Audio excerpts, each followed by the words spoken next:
Hi brides! Here's another episode of our Budgetarian Bride series, and in this video, we're gonna be packing the wedding favors that we bought for our suppliers, principal, and secondary sponsors.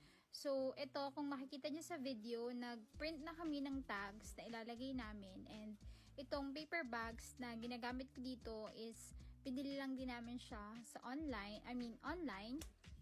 So, dito ina-ensure ko lang na yung paper bags ay matibay para hindi mapigtal pag binuhat yung wine. Tapos, binubutasan ko and nilalagyan ko ng ribbons isa-isa para at least magandang tignan yung finished product.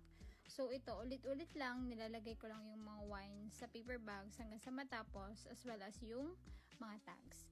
So, for both our suppliers and secondary sponsors, same paper bags lang yung ginamit namin, and then yung special lalagyan lang is for our principal sponsors.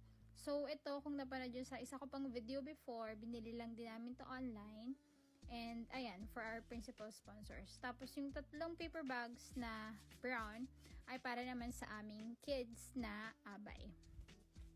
So nilagyan lang namin yun ng goodies para at least ma-enjoy din nila.